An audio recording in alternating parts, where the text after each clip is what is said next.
And we're back, joined today by Ivor Davis. He's the author of the new book, The Beatles and Me on Tour. How you doing today, sir? I'm doing wonderfully well, and my book is beginning to take off, which is great, and nice to talk to you this morning. Yeah, it's great to talk to you, too. Just looking over some of your history, you seem like a pretty interesting guy, and we want to talk a little bit about the book and how you wound up being the one journalist who was on the tour with the Beatles back in '64.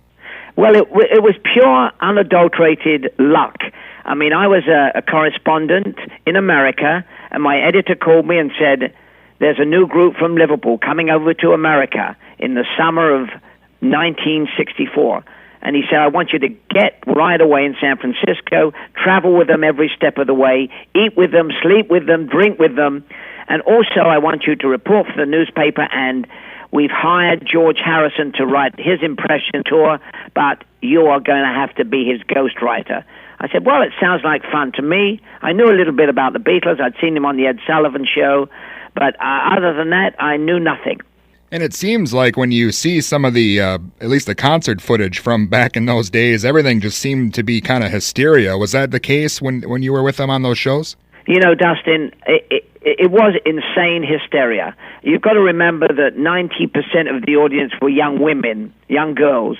And you sat in the stadium, the venue, and you could not actually hear the Beatles sing because every woman in the audience screamed from start to finish.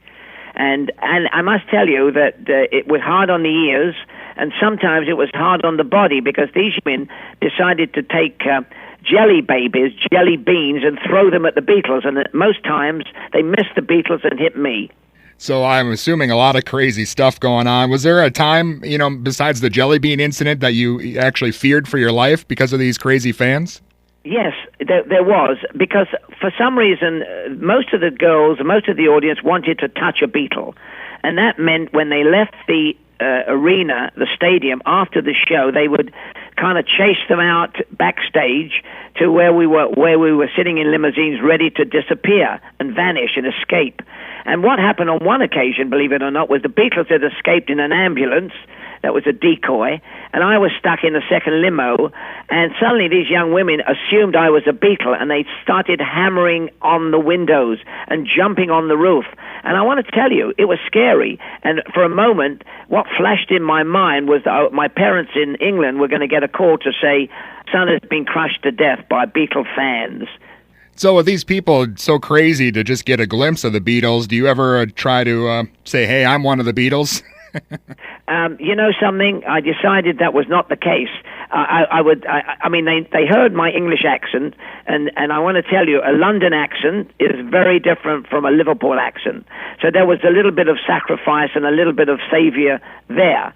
But I will tell you that whenever we arrived in a hotel or in a city, mothers anxious to get their daughters close to the Beatles would come up to me and say, hey, what can you do to get me close to the Beatles? Because my daughter Jane, her ambition is to meet Ringo.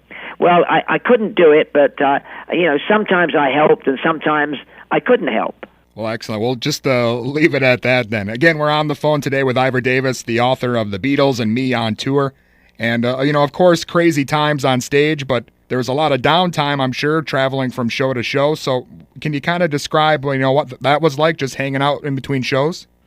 Well, the interesting thing was, unfortunately, the Beatles were trapped in their hotel room. So the only social activity, except for maybe a few of the young ladies who came calling, was to play cards. And so I get a call at 2 a.m. from John, who said, come over and play poker or Monopoly. And they could relax with me and some of the other radio people on the tour, whereas they couldn't leave their hotel for fear of being torn limb from limb.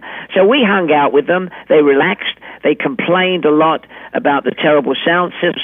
But generally speaking, actually, they were nice guys, and I enjoyed their company. They were all totally different personalities. And again, that was obviously a very pivotal time in the history of just music in general. Could you kind of feel that these four guys were going to wind up, being basically the biggest band of all time when you were with them then? Dustin, I'm going to be honest. I never, ever imagined that would happen. 50 years ago, they were a lively, vibrant bunch of young, handsome men who played toe-tapping music.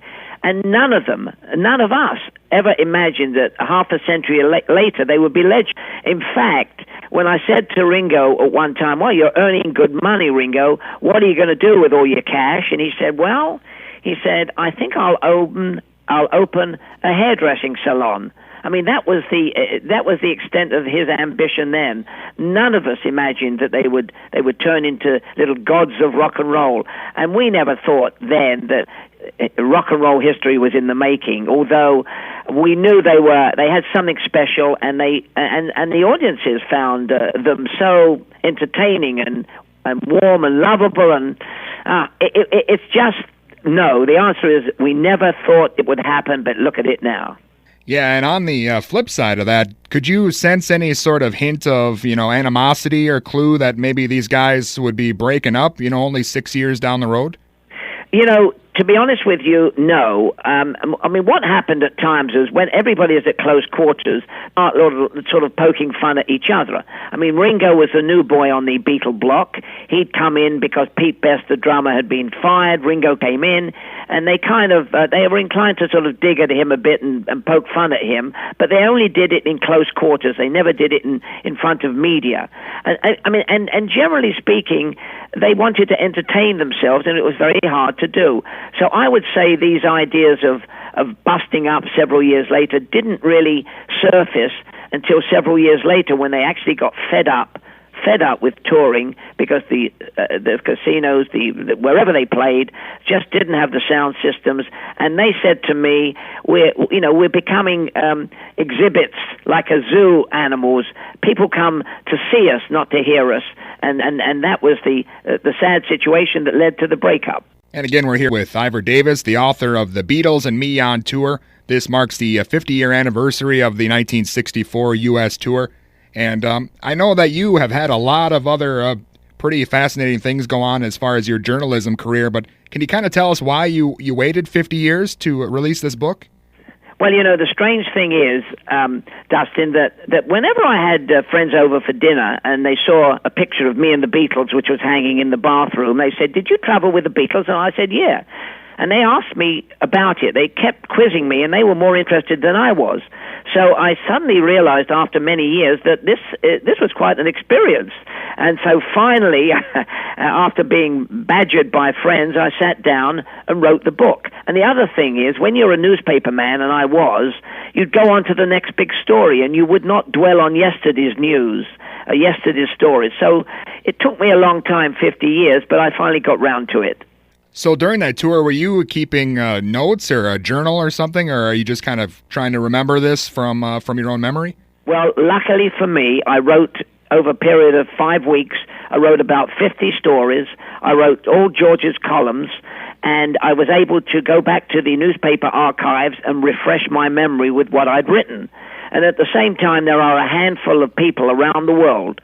A journalist I know very well in the south of France, a journalist radio I know in Albuquerque, New Mexico, a terrific photographer that was with us from New York. And so whenever my memory was faded, I would call up Harry or Art or Tony and say, "Hey, when we were in this town, this is what I remember about you playing the bagpipes for the Beatles. What actually happened?" And refresh my memory. And that way I was able to pull together wonderful stories that are in my book.